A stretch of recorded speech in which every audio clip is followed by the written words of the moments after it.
Coming up, a winter storm is headed our way. Also, a woman pleads guilty in an armed robbery. Ryan Saylor has our weather, while Stephanie Salone gives us a rundown on local sports. Your News Valdosta starts now.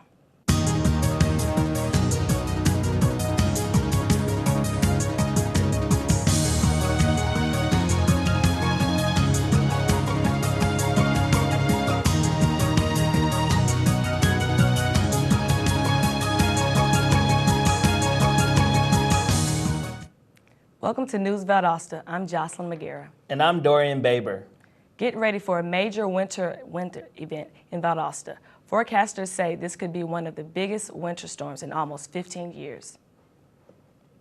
Temperatures in South Georgia are continuing to drop. A winter storm warning is in effect. Sleet and possible snow are expected to hit Valdosta. As of now, schools and businesses in Lowndes County will remain open. Road crews will keep open roads sanded and so citizens can arrive to their destination safely. Safety Fire Commissioner Ralph Hudgens says you should keep insurance numbers handy in case of damage, keep flammable items away from heat sources, and make sure to keep your faucets dripping in order to avoid pipe bursts. We'll have more on this threatening event later in Newscast with weather. Anchor Ryan Taylor. Some local county schools have already closed down in preparation of tomorrow's expected storms. Calhoun County, Coffee County, Crisp Academy, and Wilcox County schools have all officially closed down for Wednesday. Today at 4 o'clock, a final decision will be made by Lowndes and Valdosta schools for tomorrow's possible closings. Lowndes school officials say all call systems, social media updates, and websites will be utilized to inform parents and children about school cancellations. The Valdosta Utility Department will begin testing its sewer systems today through a smoke method. City officials say this smoke process will take about 4 years to complete, but should greatly help with identifying the sources of infiltration and storm influx of Valdosta sewers.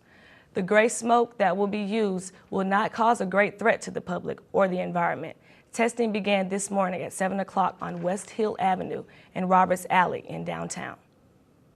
School officials are congratulating Ryan and Drew Bradshaw of Valdosta High School. They are featured in this month's edition of In the Game magazine for being outstanding students on and off the wrestling mat. The two twins are set to be valedictorian and salutatorian of their graduating class in 2015.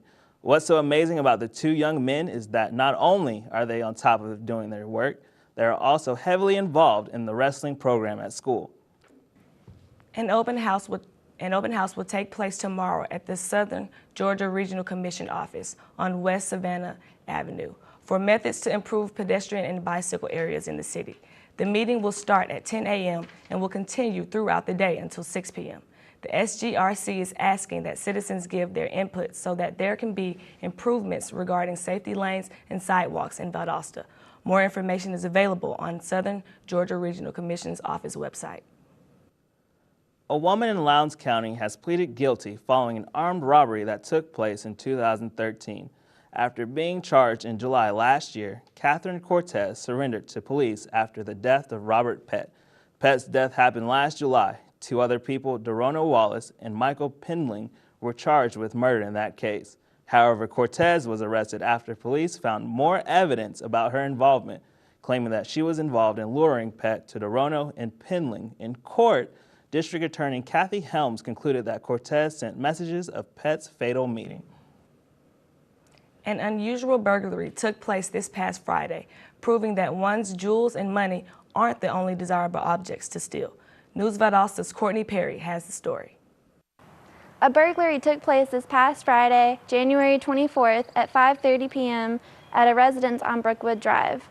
The victim, Lily Alexander, was a 66-year-old woman. Officer Charles Clinchman was dispatched at approximately 10:10 p.m. after receiving a phone call from complainant Dwight Leminger. There were no signs of violence or drug usage on the scene. However, 2 household items were taken. Oddly enough, no jewelry or money were reported stolen.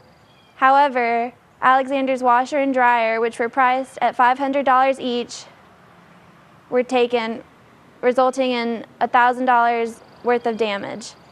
As of right now, there is no suspect in hand. For News Valdosta, I'm Courtney Perry.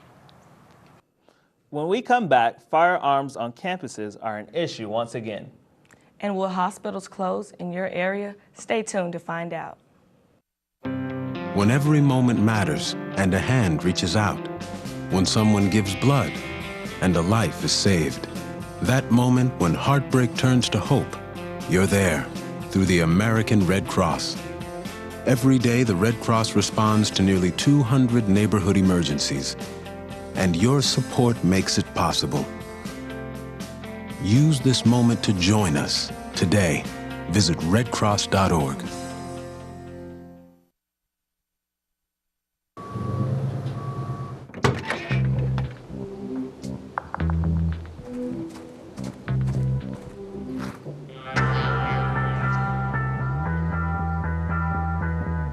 When you throw away money on wasted electricity, you're throwing away everything you could have bought with it. Saving energy saves you money. Learn more at energysavers.gov. Welcome back to News Valdosta. A local small business owner is struggling to keep his job in business in Lowndes County.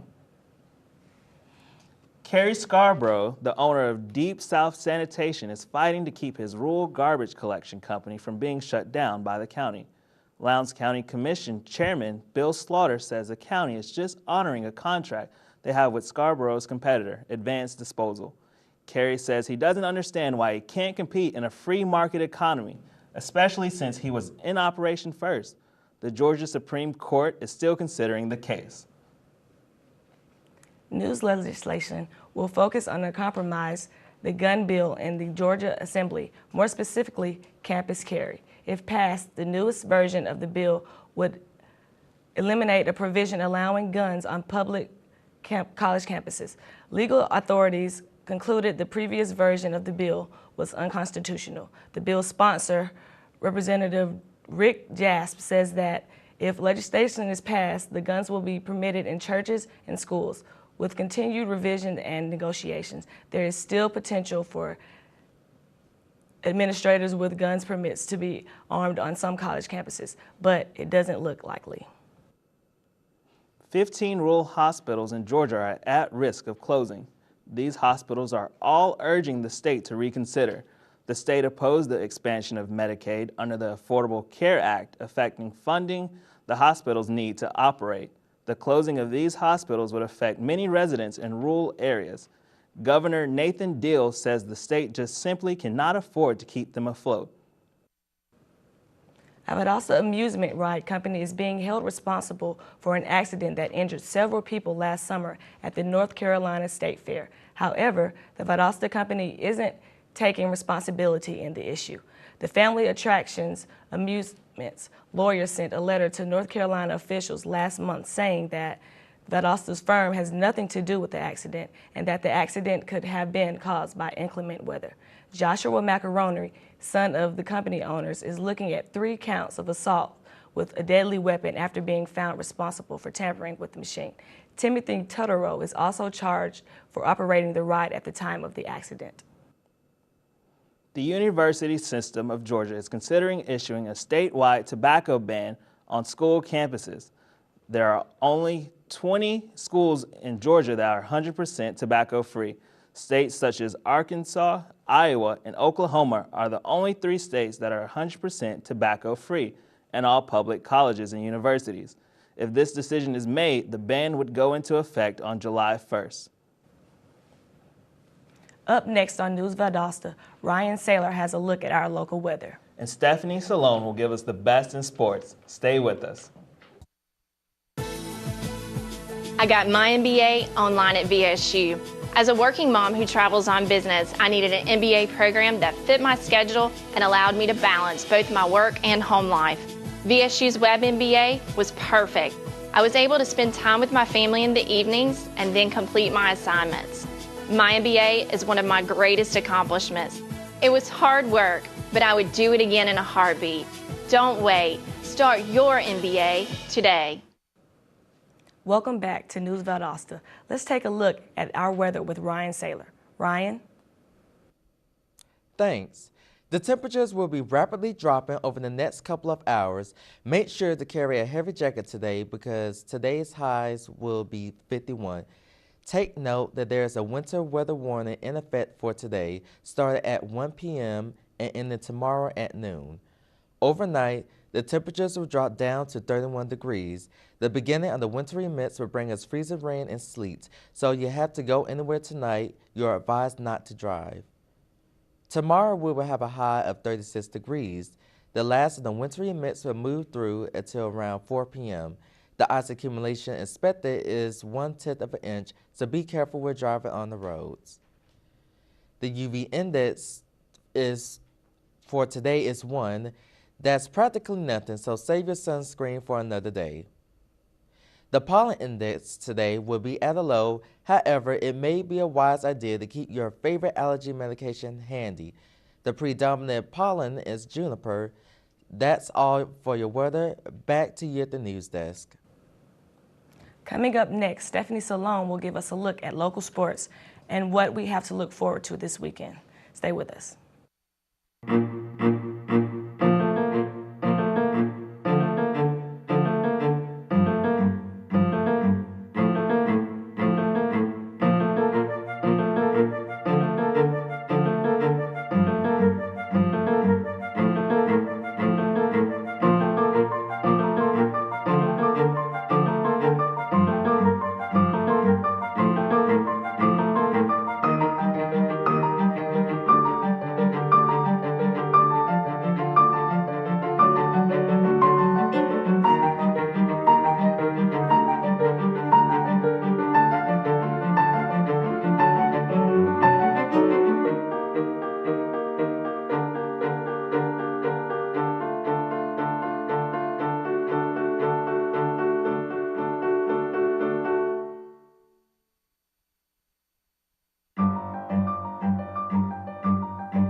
Welcome back. Let's see what Stephanie Salone has for us in sports. Stephanie?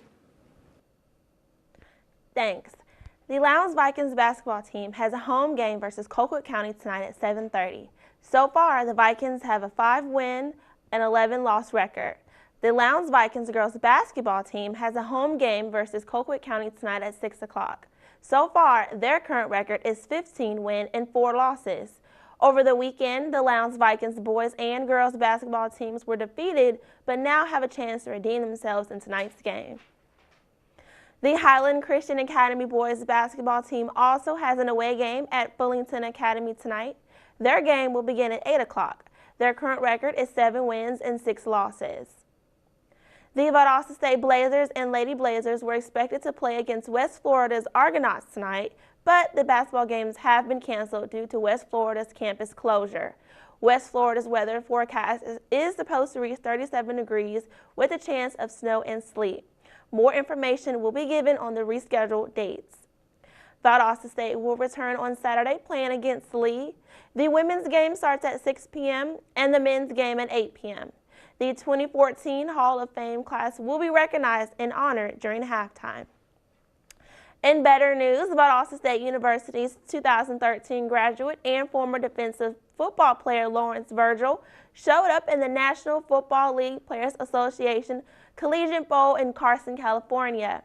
Virgil enrolled at VSU in the fall of 2010 and played until he graduated in 2013. He totaled 130 tackles with 29 tackles for less and forced 8 fumbles while playing in 34 games. Virgil says that in the NFL, he wants to play either or both offensive and defensive lines. Back to you all in the news desk. When we come back, we'll give you more on a developing story about a playwright team. Stay with us.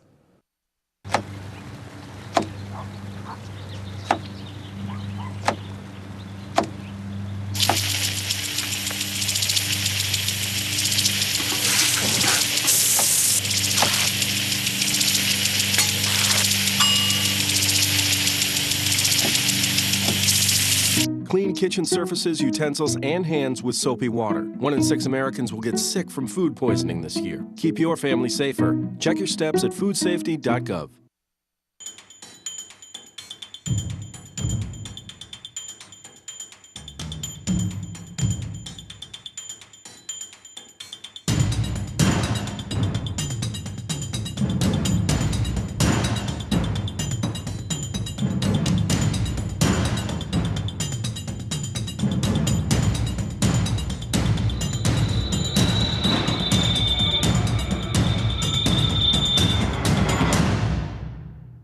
Welcome back to News Valdosta. How's your energy level?